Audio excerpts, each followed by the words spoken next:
How great would it be to get up close and personal with the beauty industry heroes we love and admire, and to ask them, how did you learn to do what you do?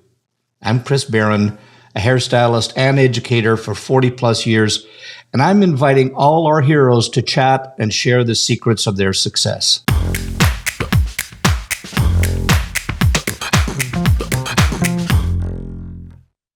Well, welcome to this week's episode of Headcases. Now, self-labeled, I'm a fountain of useless information. My brain tends to retain facts that have absolutely nothing to do with our industry. For instance, I know that SPAM stands for spiced ham.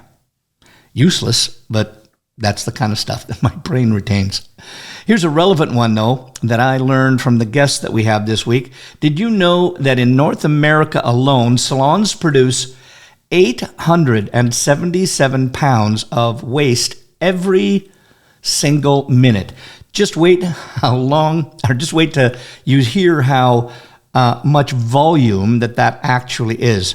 Now, today's guest is a successful Canadian entrepreneur who is helping us combat that waste.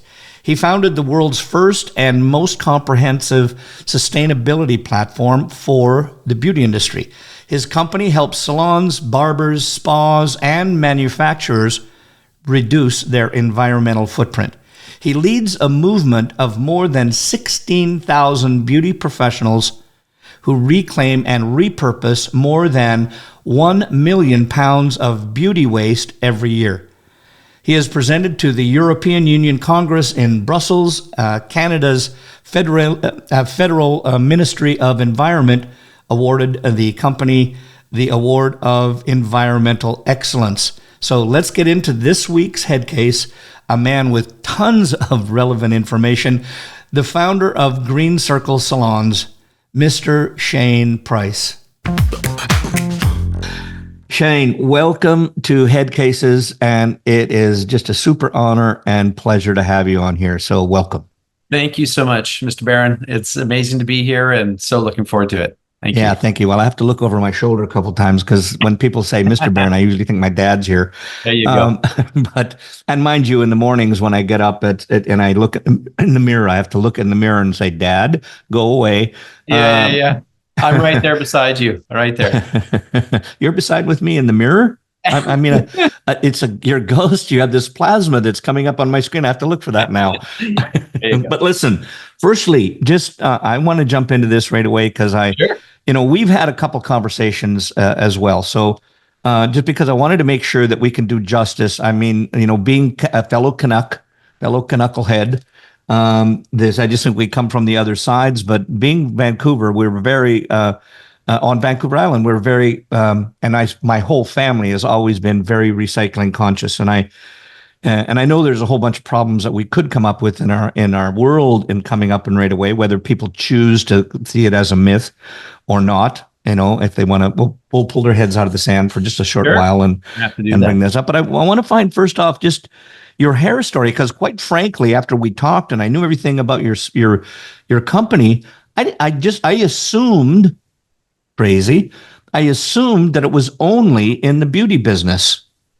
But tell us a little bit about it. You're not only just in the beauty business. And when did we start and how did the hair story start? Yeah, it's so funny because I've had lots of people say to me, you have no business doing business in the beauty industry. Like, what are you doing? When I was starting out, that kind of got started in 2009. And if you want the sort of pre-2009, we can go into that. But I was exactly in the right place at the right time when I sort of had this idea for Green Circle Salon. So I had just come back from Japan, actually. I lived in Japan for about 8 years, sold a business. Had come back, was going to go to my barber. Barber was closed, found a hair salon, was very, to be honest, very intimidated by the idea of going into a hair salon. But I went in, I needed a haircut, it was kind of longer and shaggier. And so I went in, and when I sat down in the chair, I was amazed by a number of things. One of those things being just the familial sort of relationship that the people around me had with the person that was performing their style or their color. and the kind of deep conversations that I would soon learn are very natural in a salon. Like the relationship you have with your stylist is almost par to none.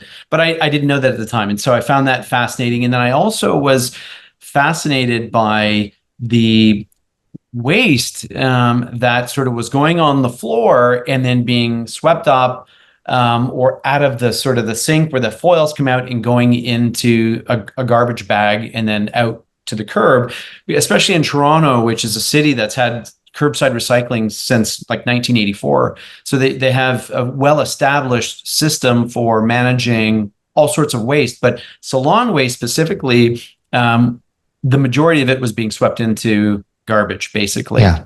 And so I got curious about that, and that was sort of the inspiration of like maybe this needs to we need to take a closer look at it and understand, is there some other possibility salons could consider when it comes to all this waste? Because again, in Toronto, they're paying for that garbage to go out to curbside. Yep. Maybe there's a different way to look at this, and that was the spark and the inspiration.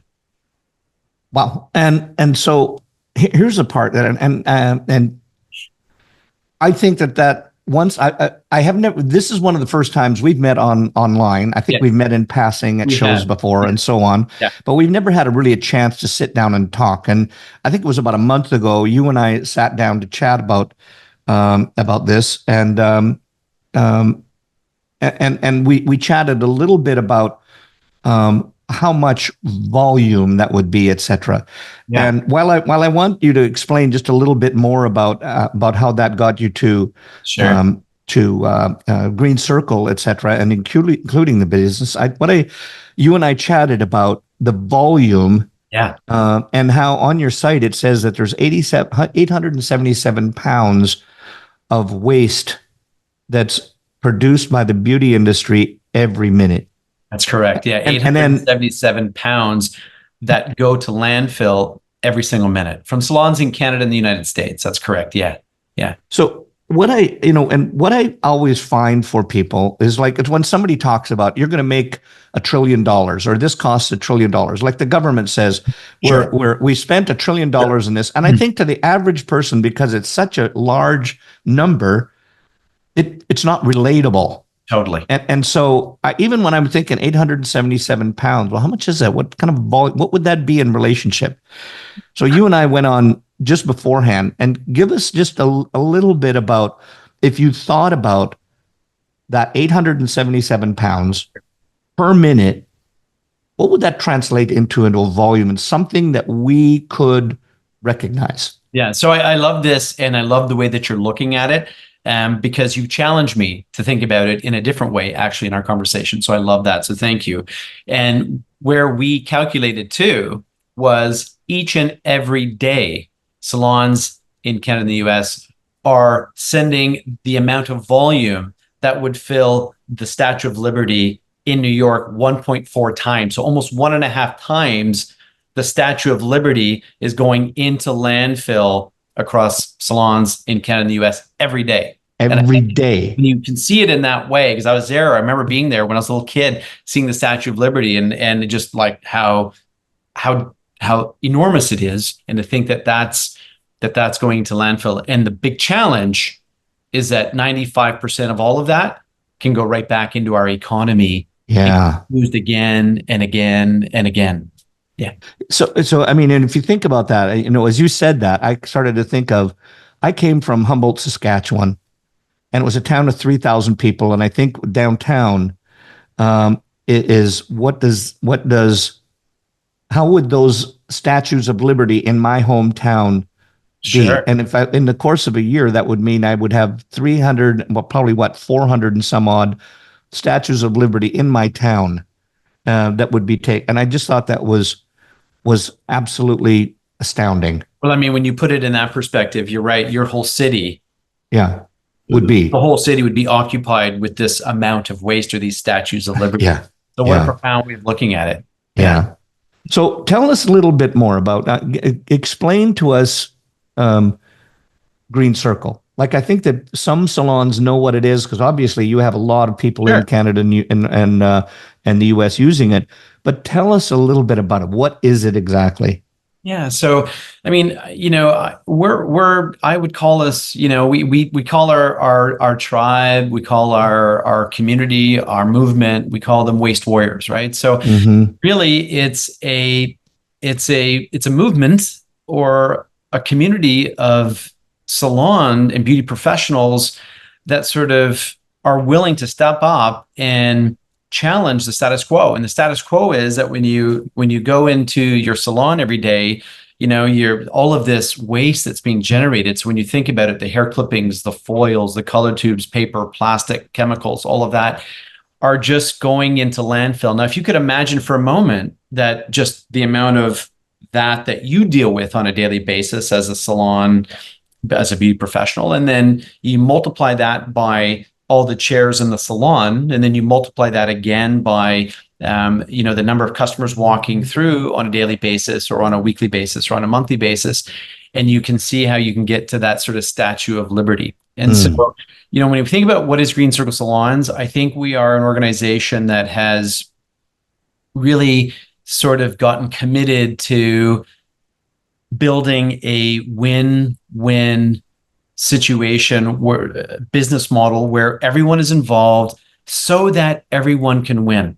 What was core to me when starting this company was like, I built another company in the past. It was not, this was going to be a company that was only going to do good. And I really mean that, to be a company that's the challenge. And if you can do that well, when you build a business, you need revenue. You need revenue to follow. You need revenue to support the growth of the business. But none of that matters, because if your why isn't solid, rock solid, right? You just won't be able to sustain the business, not ones into the future that we know are sort of going to be the businesses that succeed in the future. And having walked into a salon environment, and again, like I said, to you earlier, like I was a guy that people looked at me and said, like you have no business doing business in the salon industry. You're not from it. Getting to work alongside beauty professionals, I would argue that today to my grave, because I am of the same ilk. I have a big heart, and I believe in hope. I believe that we can do better, and I think that almost everybody I've met in this industry thinks the same way. They have hope. They know we can do better. It's the most innovative industry in the world, and I feel so fortunate to get to work within it and serve this industry. Yeah. I mean that, and thank you for that. I mean, first of all, we need. Let's face it, we know everybody in our industry has big hearts. I mean, I've seen in our industry, talk to hairdressers, salon owners, etc., who have so much heart. It's almost could be almost go to a fault. Sure. They give so much. But I think just from a hairdresser's perspective, or let me just say, from a human being's perspective, when we think about, there's a lot of things out there about recycling, and there's myths about it, and there's people that want to debunk, and they just say that it's not working, it won't work, and blah blah blah. And I want to jump into that just a little bit. But from a hairdresser's perspective, I would argue the point that if you talk to 10 hairdressers and you said, what do we do with when we recycle? They would say, well, we send our hair in, and if you put your hand in, they put it in sock-like tubings, and they can use it for picking up oil from oil slicks, and that's a good thing. Yeah. But then if you ask them anything else, they wouldn't know. Yeah.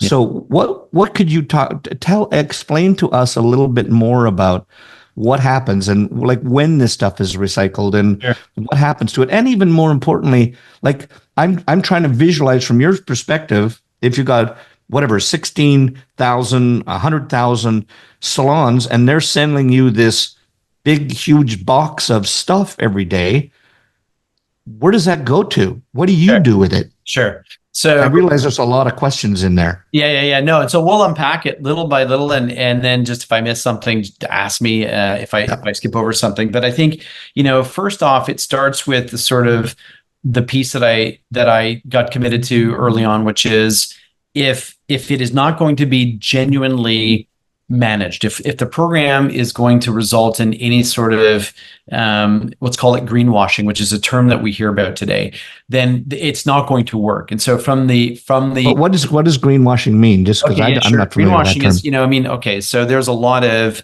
brands in the marketplace today expounding on the positive environmental benefits of their products or their services.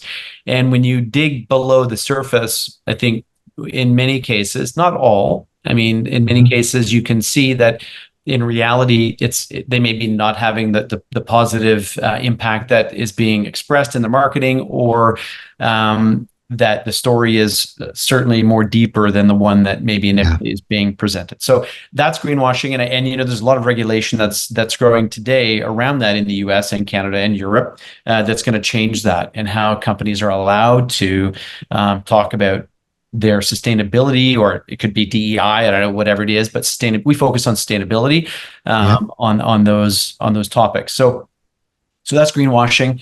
And what we got focused on was, how do we bring in a third party that is going to audit our process and show us where we are failing, where we're not living up to the credential that we tell our salons we're going to recycle 100% of the material that we take away from you.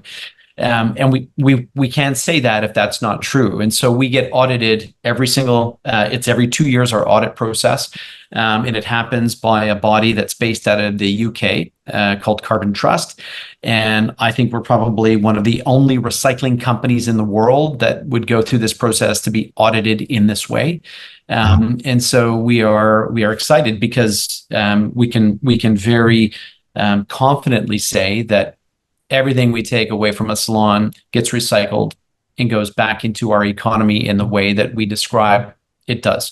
And so that's obviously a good thing. It gives us confidence in what we're doing because we want to move the needle environmentally. We want to set a standard. Now, when it comes to different waste streams, we have evolved into an organization that is able to have the volume of material to work more or less directly with companies that recycle the streams of we call it resources, not waste, but that we generate. And so when you look at aluminum, all of that can be, aluminum is infinitely recyclable, right? It's one of those things that you want to make sure that, is getting recycled, because it's something that on the other side, of the equation, when they're having to mine bauxite and go dig the resources and extracting those resources from the planet to make what you might call virgin aluminum, this is far more impactful than just recycling what exists in the marketplace today. Right. When we think about that, I think, if we looked at it and we sort of did this exercise, we looked out into the future, if every single salon in Canada and the United States just did something simple like recycle all of their waste, we could 30 million 5-pound rolls of aluminum back in circulation, hairfoils, those 5-pound hairfoil rolls back in circulation every year, 30 million rolls, right? So like the possibility is endless, right? When we look at what's possible in the world that's growing up around us, right? Because this green economy is emerging. And so there's more opportunity today than ever before. Hair clippings, we often get asked about that. So Green Circle right now composts the majority of the hair clippings that come into us, as opposed to it going into landfill and creating methane gas, which is about 28 times more impactful than carbon dioxide as a greenhouse gas contaminant, right? So, and I never knew that. I never knew that. We don't even need to talk up to everybody about where methane comes from. And I do know that I drive past a landfill every day, and I see the flames going up through their stacks, that and that's all the methane being burned off. But I never knew that even that hair was compostable. Because I want to ask you this, because I think this is some of the things that could be confusing for people, because especially from hair and hairdressers, and our industry is hair. So any factoid that comes up about hair, we tend to grab onto that. Yeah. And I've heard them say that you can dig up I'm not professing that anybody goes out to dig up a corpse, but they say that if you go out, whatever it is, and I don't know what the figure was, a couple of 100 years, and there's just a skeletal remains, but you'll still see the hair. Yeah. So how is it that that's compostable? And I even saw, and I want to give you one more thing, not as a lead-in, wink, wink, nudge, nudge. Okay. But when I looked at your site, you said there's some of those things that happen from that you actually can put into products, etc. Yeah. So I will address the other opportunities with hair. But yeah, so when you think about that, if you even when you see these mummies that have been mummies, or you see these tombs in South America, and like you said, they're 400 years old or 800 years old.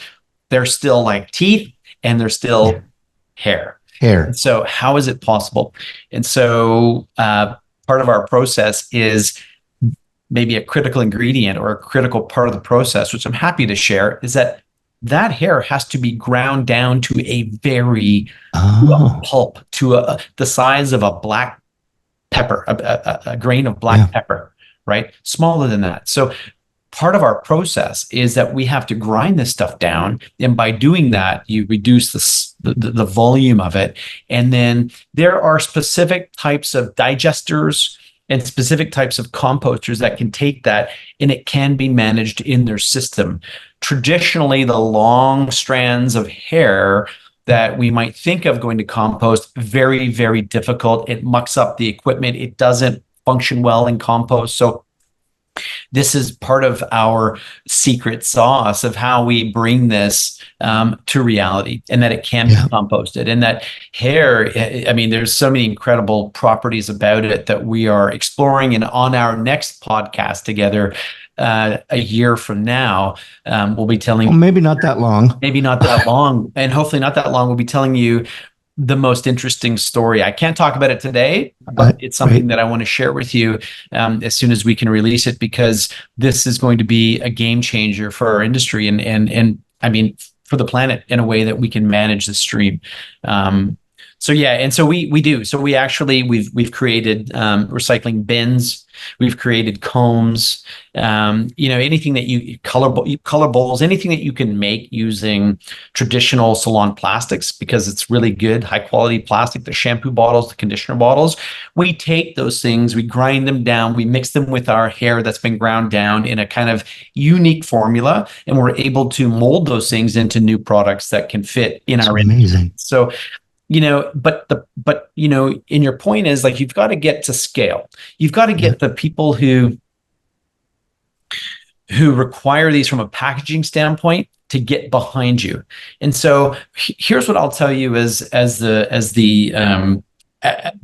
somebody that works inside Green Circle, it's that this is the long game that we're playing here, and that for this to work, we need the salon community, and we need the brands who manufacture the goods, who sell us the packaging, to get behind it too. And I'm finding now more than ever, as you know, these brands are stepping up, and they're doing some amazing stuff to take the appropriate steps to reduce their impact. Extended manufacturer, extended producer responsibility is what this is all about. So we need them. This sort of responsibility of packaging waste now is extending to the manufacturer and to the brands who create these products. And now it's an emerging trend, and they are looking at this very carefully. They're thinking about how to reduce their impact. They're being forced to, right? So it's a good thing. We'll all win when that happens. Yeah, and I want you to. I want to ask you to promise me, because it is on air, etc. But I would humbly request that when you get that, that you tell me right away, because I want, as soon as that's done, I want to have you back on here to talk about that. I pinky promise you that 100%. Okay. Pinky swears. Pinky swears. Right there. Okay. Yeah. I love that. I'd love to. Thank you. I'm honored. And it's you said something in there when you were talking about the aluminum. I find it amazing, because I go back to when we were much younger and married, young kids, had had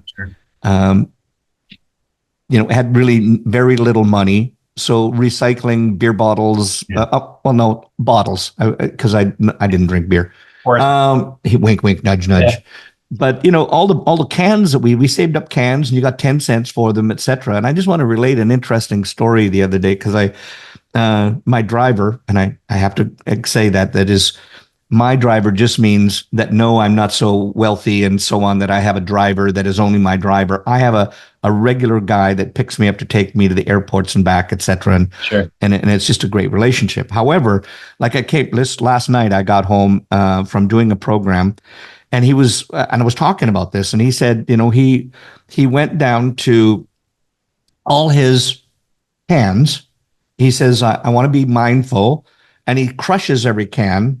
And he says, I had this big industrial garbage bag full of this aluminum. And he took it down to the recycling center, and he said, okay, here it is. And these guys said, here's your slip, and you take that back down, and we'll do XYZ, whatever they do. And they came back. And he said that it came back to him and said, it's okay, here's for all of that aluminum, here it is you got $5.71. Right. And he said, well, what? And he said, well, don't even bother giving me the money for this $5.71. Why should I possibly do this? Right. So, we had this conversation about it after, is like, we went from, and we used to get 10 cents, and I realized it's probably a few things involved in why you don't get it now and you did then. But I was absolutely astounded that when he had this, I could only imagine crushed cans in there, how much that weight and how he got in his car. But then it's only worth $5.71 right now. Is that, what does that mean to you? Like, what's the things that you have taken away from this recycling program, and how we recycle that do you find that as shocking as I did? I don't find it shocking. I mean, it's interesting because the business that we've built, right? So we had to figure out in the early days very quickly, how do you monetize this? Because all of the waste coming out of a salon, it's basically why the cities don't want it. It's a cost, right? Yeah. You're talking about, we just said that 1.4 Statue of Liberties, the lady in New York, 1.4 of her is produced every day, and it's going to landfill because there's no value. And so we had to figure out, how do we monetize it, and then convince people that there's value to that inside of their salon, because all of this material, when it's contaminated, and so especially in the world that we work, because it's contaminated, and hair, there's no market for it. It's not like you're out there selling, these combs and stuff. Like, there's no market for it. So you've got to we've had to be creative about how we can generate revenue and make this a model that is sustainable into the future. And so we can talk about that at some point later in terms of, how we do that. But I'm not surprised. And the other side of this, which I find is of growing interest to me, is this idea that, large corporations, they're very aware of the downstream impact that their packaging has. And very little has been done to address it to date. And I think I'm not going to call it, but I am going to call it, it's a bit like corporate gaslighting, right? And it's not the corporations, it's the system that has allowed for all of us to feel like it's our fault. Like we have to do this thing to ensure our own, our progeny and our children and our grandchildren have a future, 20, 30, 40, 50 years from now. At the end of the century, I mean, there's all kinds of conversations about what climate change can do. And I think the message that resonates for me now strongly is that, Chris, you did not cause climate change, and neither did I. It's not what we did. I'm not responsible to solve it, neither are you. What I'm responsible to do is everything I can in my power that's where I can touch and move things in my world. That's all I can do, and hope that everybody else does too. And to me, I'm really focused on that part. I know it takes manufacturers. They've got to be involved in this, right? And they're going to be forced to, and we will continue to push that. But collectively, we have to realize as an industry, oh my goodness, the power that we have to have manufacturers do the things that we need them to do so that our children have a future. I mean, this is where we're going, right? Yeah. And I think, first of all, I just have to say thank you, for what you do. And this is, I think if we don't have leaders in our business and our community and in our world that catch on to this, and I'm I know you're not the only one, but I want to thank you because you're here and for what you do. But the reality is, all of us look at. I want to take it back a step back. My son lives in California right now, and I go there, and everything goes into recycling. Yeah. And I come back here. I live in Arizona, and Arizona people, if you're listening and watching, you'll agree that there's very little recycling that's done here. As a matter of fact, that we're only allowed to recycle, number one, plastics. And here's the part that gets me is the people that are here are corporations in our grocery stores. And when I bring home my groceries, and if I want strawberries, they come in a clamshell.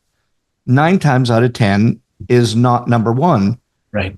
And yet, so there's very little, probably about only 10% of the plastics that I get out of the grocery stores are actually something that is recyclable. Yeah.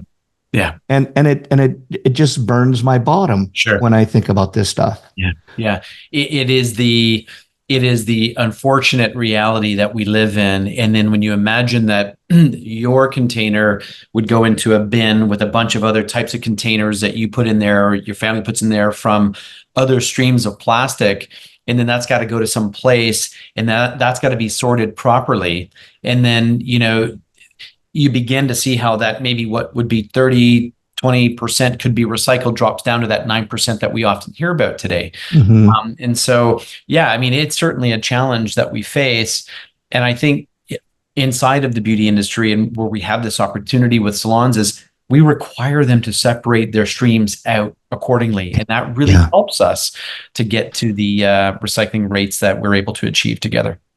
So, one day when I come out, get out east again, I want to come and I want to see what happens in there. I think that if everybody could see what happens inside there and to know that, look, if I put something wrong into a container, like I can only right now give household terms, but in household terms, that when somebody told me and I went, well, what the hell, if you just leave that water in the bottle before you throw it into the recycling bin, or if, what the heck, it's the wrong one, but they'll figure it out. It's not going to make a difference. And we put it into that container with all the good stuff. And I put one of the ones that's mislabeled, that's not supposed to go in there. Is it true that stuff, the whole container of stuff would get thrown out? So imagine this. You do everything you're supposed to do. Yeah. And everybody doesn't. Yeah. Then that's all going to landfill. So imagine if your whole neighborhood did exactly what you do. And then the airport just down the road, you know how we go into the airport and we see those recycling bins and you actually look in one, you're like, oh my goodness. Everything. Yeah. And there's trash in there and everything. They don't care. You get everything in there, right? And as soon as that then gets mixed with the material coming in from the city, you suddenly have the situation where no, it can't be recycled, right? And then when you add on the fact that in many cases, the recycling companies who manage the waste own the landfill sites that this goes to, then there's no incentive to recycle it. They're making money by sending it to landfill. So you've got this complicated system, and it is a systems change. I'm with you, and on the residential side, that's a really big one, and it's not one that I've looked to tackle, but it's fascinating to me that that it continues this cycle of of mismanaged waste management is continuing. It's surprising. This episode is sponsored by the Salon Associate Accelerator from trainersplaybook.com. Are you struggling with the time and cost of associate training? Do you feel like your salon is running you? We'll get your associates on the floor, all with 90% less time from you, so you can get back to building your business. Get them world-class design, finishing, color, and client care skills they'll use every day for the rest of their career, while you focus on realizing your vision. Go to trainersplaybook.com and get the Salon Associate Accelerator. And now, back to the show. I think people can tell, and you can tell, I'm very intrigued by all of this, and I feel very responsible for all of this as well. And our whole family, as I know, is always intrigued by what can we recycle, etc. And I was looking at, in preparation for this, I was just looking at some articles that were written, and I came across one that, we always talk about North America is supposed to have the best of this and the best of that and the best athletes. We just look at what we got for the Olympics, etc. And by the way, yay Canada on what we did. But I found this article, and I'm just reading it right now. And look, I've got it down here as part of my research. Was the Earth Island Journal said this, that North America is the most wasteful country in the world. Yeah. So for one thing, I'll tell you this: I'm also a U.S. citizen, so USA too on the Olympics. Yeah, always makes me proud. So I have Canadian and U.S. So I mean, I think this is a fascinating one. Have you ever heard of something called Earth Overshoot Day? No. Okay, so it's going to tie into your point right here. But basically, that's the day of the year, Earth Overshoot Day. And in 2024, that was August 2nd. Actually, no, I'm sorry. I think it was August 1st. And in 2023, it was August 2nd. So it's moved up a day. And in 2020, I think it was August 22nd. So each year, that date is moving up. Okay.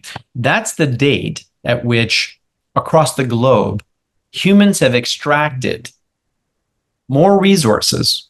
So overfishing, over mining, over farming, over resource extraction, taking land, converting it to deserts kind of thing. Farmland gets converted to desert.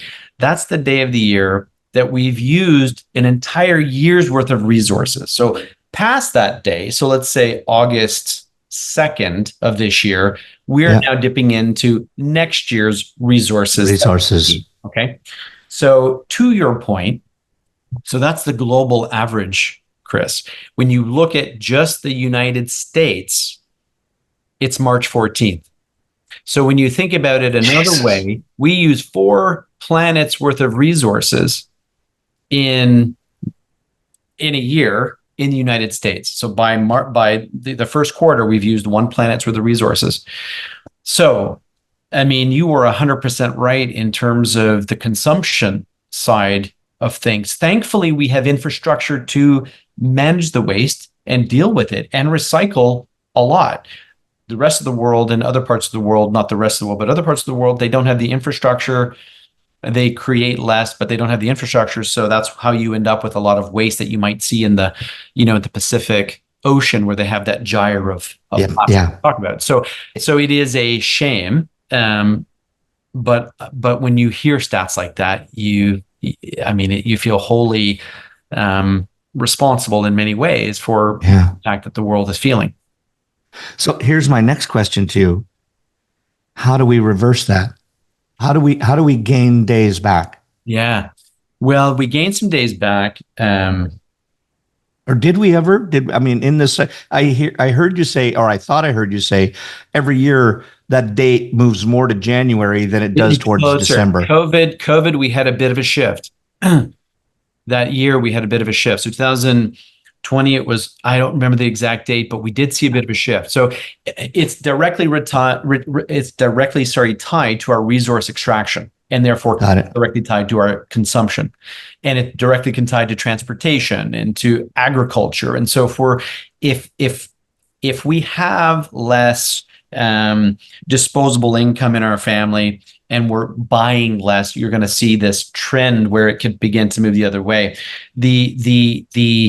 The ticket here, or to answer your question, yes, we can reverse that 100%, but the only way to do it, in my view, and I'm just one person out of the 8.3 whatever billion people, but the way to do it is you've got to take responsibility for your own footprint. That's it. And it's really easy. Actually, it's super easy to do it, but you have to do it. Yeah. There's the book, what it's written, Everything I Needed to Know I Learned in Kindergarten. That story. And there's one of the last sort of paragraphs inside that essay is, if every business and government had a basic operating principle to put things back where they found them and rethink how they found them, imagine the world that we'd be in. And I think the challenge that it's the same challenge that I saw with sustainability when I started this company in 2009. People don't believe that if they take steps, that it's going to be enough to make a real difference in the world. But actually, that's the only thing that's going to make a difference in the world. If each one of us do it. Don't care about what John's doing or Sally's salon down the street. It doesn't matter. Just do what you can. Do what you can, and we can do it. And I think this industry could actually lead the world, because how many people do you touch every day inside a salon? Like it blows my mind. Not everybody can afford it, but the vast majority of people go get their haircut somewhere, and there's a conversation that's had in that chair. Imagine that touch point being the place where those conversations begin. You talk about the butterfly effect. That's the place. I'm not making this up. We can do it, but we've got to do it. We've got to start doing it and stop talking about it. You're just bringing me right back. And I'm going to apologize right now to the world, simply because I was doing a program this last weekend. And as if I'm having a bottle of water or whatever, the first thing I ask is, do you recycle? And I'm not blaming the salon on this or anything. I'm taking this totally on myself. Is that I put it in the trash, and the point is they said that they said to me, the city does not recycle business waste, or they won't take business recycling. So that was their reason. And I went, and what I should have said, hey, I'm doing a podcast like literally the day after I get home. You should check this out. And I did not. That's why I'm apologizing to you. And I am going to give them a call as soon as I get off this to tell them about this. But my thought was, if I was that salon owner, and if they're not taking my business, I could just go home and take that stuff to my home, put it in my home recycling, and I could take responsibility not over from my home, but my business. That's correct. If the city will take those streams of whatever the city can take it home. Take it home. Yeah. Like put your plastic bottles in the recycling at home if you have access to it. Never throw anything into garbage. That is like, it's not even, it's the thing. This is what's interesting. So one of the largest, and I think this ties into, I know I go on tangents, Chris, you can pull me right down to earth if I go into just Shane, stop talking, get in here. So, but one of the largest studies of its kind ever done post-COVID was carried out in 2023. And what they looked at, in 2022, I'm sorry, what they looked at was, what is the global sentiment on sustainability and how are people feeling? And it's the largest one ever carried out. On the US side, a couple of questions were asked that are really important. And one is around recycling and waste. And what came of that was 94% of Americans believe that recycling is good for the planet. So it doesn't matter what you believe, like what your political beliefs are, your religious, your spiritual, what 94%, that's a rounding error. That's 10 out of 10 people think recycling is good for the planet. 85% of people believe that the companies they support with their dollars, they're voting with their dollars, ought to be recycling at the very minimum, right? So this is at the heart of what you're talking about. People want this to happen. Doesn't matter what their belief is. Recycling is good. It's a good thing. We want to continue using resources that are already in circulation, not extracting new ones wherever possible. And so I just think that's an important thing for people to consider. Like this one's a no-brainer. I get there's kinds of different conversations happening around climate change and around, these sorts of topics. And I think those are really rich and meaningful conversations that need to be had. So, yeah. So, and this is, I'm calling this person. I can't do it right after this call, but I will doing it tonight or tomorrow. And because this person that I was just at, and also they're a friend of mine as well as they have me come in and teach there. But I want to talk to them. So what do I tell them? Like, 'cause I'm sure that people that are listening to this, et cetera, are going to go, okay, good. Well, if I want to jump in, what do I do? How do I do? What is it? Is there a cost involved? What do I do? How simple or hard is this for me to do? Sure. No, I mean, I think, the thing that we want salons to think about is there's probably about, between 5 and 10 different activities that they can do in their salon. And depending on their interest in having a positive impact will determine, what of those 5 to 10 they want to do. I think fundamentally, the most important thing that they can do is to stop sending any of the packaging waste or any chemical waste down the sink or any of that hair and any of that should not be going to landfill. So this is an easy solve. I just want to stop you for a second there because you said something that's really, really important. And I love that you brought that up. Okay. Is you said down the sink. Correct. Because I think when people think of it, I can dispose. I remember doing a program where we had all of your the boxes and your disposable bags, et cetera, and we put everything away. And I remember putting that stuff in there going, and I went, well, if we're not putting it in there, and I'm not recycling, it's going into our water. Right. Correct. Yeah. And I mean, if you look at, to be quite honest, and this is not to scare people, this is just a reality, and it's not anything anybody has to worry so much about. But like, even in Toronto, legally, that like commercial businesses, including salons, are not allowed to rinse the stuff down the sink. It's just not. When you look at the regulation and then you overlay it over a salon, the regulation applies. You can't do it. There are significant fines for doing it, but businesses do. It's a part of business. It's a part of doing business. So, I think what you want to know is what can you possibly do with this stuff so it's not going down our sinks and making its way into our rivers, lakes, oceans. So Green Circle collects that material and we have it fractionally distillated. That means we separate out the oil from the water content, and oil content can be used by the processor to run the machinery and the system that actually this process. And the water can be neutralized into salt and water because you neutralize it, and it can go right back into the wastewater grid. As part of that fractional distillation process, there is a component that comes off that there's nothing you can do with it. It would be considered your organic waste molecules, things that, let's call it lead acetate or tar-based molecules, stuff like that does not break down in the environment. That gets rid of, and it has to be gotten rid of in a very specific way. And so we work with a processor that helps us to achieve that, so that we're not sending anything into our wastewater that could contaminate, other than salt and pure water that goes back into the. Wow. Yeah, it's just, and sorry if I think I disrupted your flow there. No. We were talking about water, but it was, it is, I think there is all this stuff that's going back into the stream water or into the landfill that we could do something about that. When in our conversation we just had before, you said something that there is a date when all of the landfills, I can't remember what you said, but explain to me what about the landfill. 2030. 2030. Give us a little bit more on that. Yeah, so I mean, there are I'm going to say, oh my gosh, how many landfill sites across the United States? 250 plus landfill sites across the US, and they are slated to be at capacity by 2030. There's a small margin of them that they are actually carving out and creating extra space.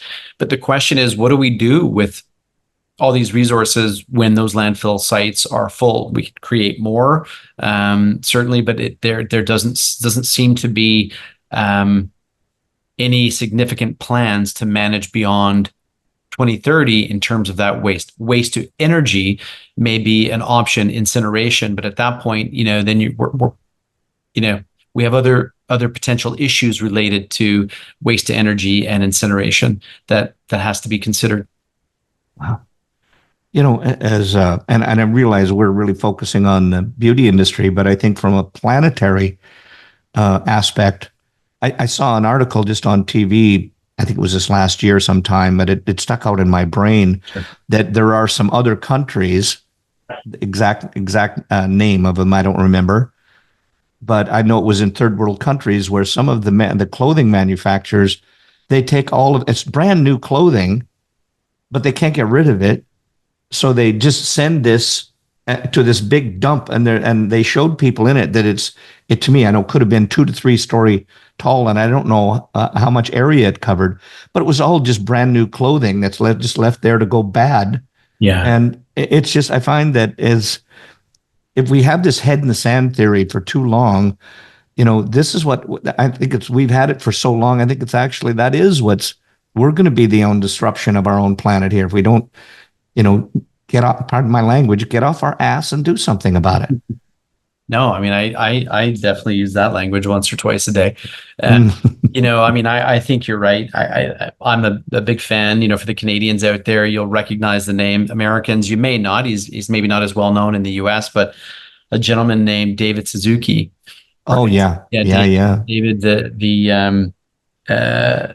the nature of things, the David Suzuki Foundation, he's sort of an iconic Canadian environmentalist. And, one of the most profound things I ever heard him say was that, the thing that makes us unique as a human is our ability to think into the future, see what's coming, and course correct to be able to survive. This is the thing, this is what's made us successful as a species amongst all of the species in the world, right? And interestingly, why is it today that we're not able to see what's coming down the pipeline, so to speak, for us? And why aren't we course correcting fast enough?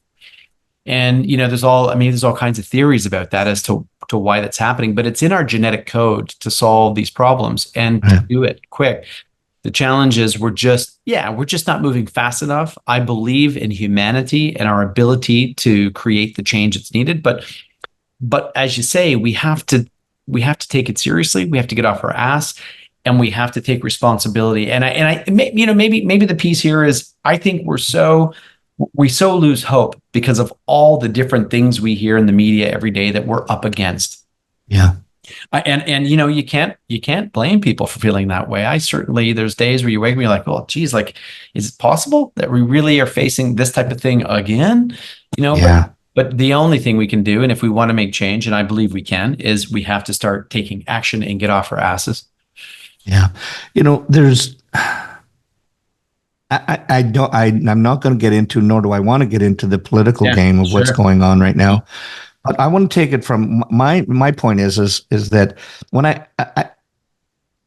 everybody has a belief, and I hear, and this is the part that I think is really killing the point of difference that everybody has in the world. And I think everybody's always had one, but I think it's the cause-driven piece that you have, and I think we know that when you see people that are cause-driven by either faith or politics or what your genuine belief is, and if they tap into the brain, they say your prefrontal cortex lights up because of anything that's cause-driven that you really believe in, that lights up that part of your brain, and you will make decisions totally based on that.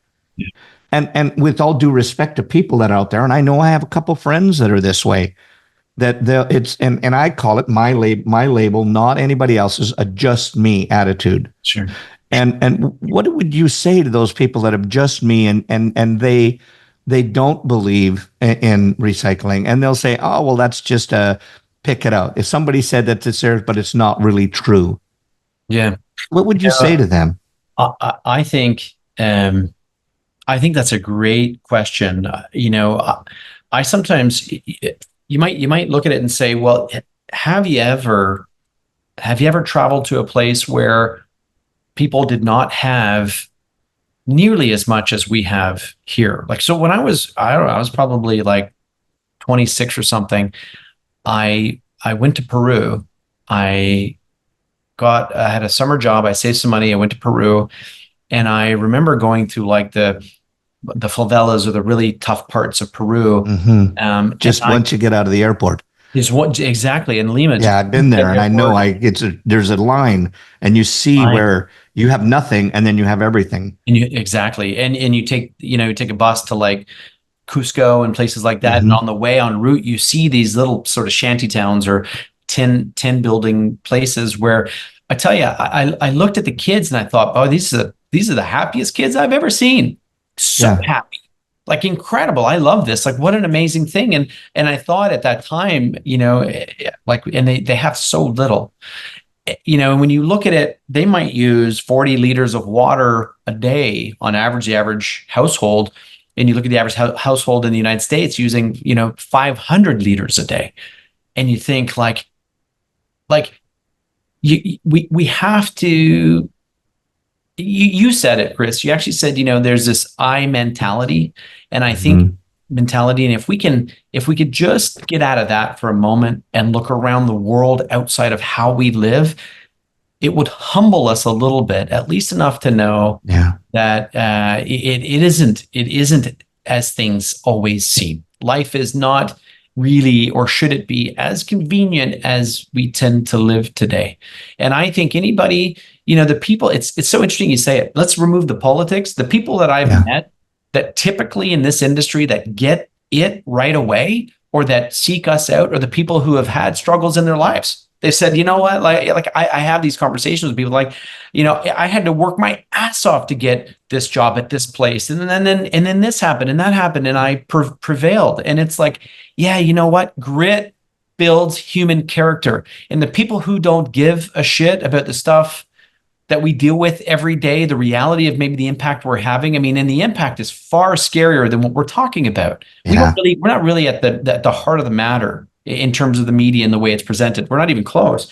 But if you speak to those people and it's like, you haven't lived, you haven't been out there, you haven't worked for what you've got. And I'll stand behind that. I mean, I think there's something there, and people have to stop and recognize that it's not the we movement. It's just, we got to take responsibility, because at what point in the history of business did we turn the corner and say, I can serve my community in this regard, but in this regard, I could destroy my community? And I think that's a problem. If you just are operating for the pure revenue and profit, but not considering what is the true cost of what I'm doing, this is a problem. And I think the future is going to be about true cost. A side note, our forests perform colossal life-giving services to us every day. The annual cost of the services they provide is about $2.5 trillion. We never think about that in our PL. It's not something to consider. If we had to, what would the cost of a haircut be? Yeah. Right. It's interesting. I just had this conversation with a salon owner that always said she said she always pretended she knew what a P&L was. And it wasn't until she got her feet held to the fire that she went, I need to learn what this is. Yeah. Wouldn't it be interesting if we could do a P&L on recycling? I would love to do that. I would love to, you're speaking to a project that's near and dear to my heart. I would love to be able to, when we say that $2.5 trillion, life-giving services, cleaning our air, water, soil, that trees do for free every day. We have no technology to do that at scale today. The nerds have figured it out, right? Like it's $2.5 trillion, but we can't do it at scale. If we had to pay for it though, that's the price tag. I'd love to know the beauty industry in North America and Canada, the United States, and South America, Europe, of that 2.5 trillion, what's the contribution to the beauty industry? Yeah. And look at the P&L from that perspective and say, if we want to be net neutral in our impact. So when we perform our services, we leave the air as it was, we leave the water as it was, we leave the soil as it was. What's the cost of a haircut or a hair color or something like that? Yeah. I think that would give us some great insight into more levers in terms of making change. Yeah. And more power. Knowledge is power, like you're pointing to it. Yeah. One thing I think, we've been talking about some stuff in here that's, number one, really interesting. To some could be really scary. Sure. If you could give us a positive note to kind of wrap up with, what would that be? And I want it because I do think the positive point is, number one is to join Green Circle Salons. That's number one. But what would you say? What's the positive about if we all do this? Yeah. So, I mean, the positive is we can get the future that we want. And I believe that the positive is everything that's happening around us, around most issues, and I'm speaking around sustainability, it's within our own power to make that difference. It's a choice that we have. It isn't what's happening out in the news and in the world. It's simply just a choice that we have. And to me, that's empowering, right? If we pick up the torch and say, listen, this one matters. This one counts. Because when I'm talking to my grandkids in, 15, 20 years or 5 years from now, they're going to ask me, what did you do on your watch to make a difference? And I think we have the ability to give a really good answer. And I do believe wholeheartedly, and I've always felt this, that this industry can be the industry that can lead all industries to change. I really do. There's so much potential here. And it's such a wonderful industry. It makes people look and feel beautiful. Imagine that. Drive that message home that we got to keep our planet beautiful too. It's really simple. We can do it together. I hope that helped. I don't know how inspiring that is, Chris, but no, I think it is, because I'm just even thinking we were doing programs and we had a whole bunch of people over here cutting hair and mannequins. Yeah. And we threw it all in the garbage. And I kept saying, why didn't I just call you to get one of those boxes and bags, and I could have sent that to you. For you. Yeah. That's awesome. Well, that's going to be the next thing on my list there, bud. So listen, I'm going to hold you to that I like you want to get as much of this information. When you have that new information that's out there that's coming up, let me know. I want to have you back on here. And I just, I want to say this, is if you could have one wish for our industry, what would that be? I think our industry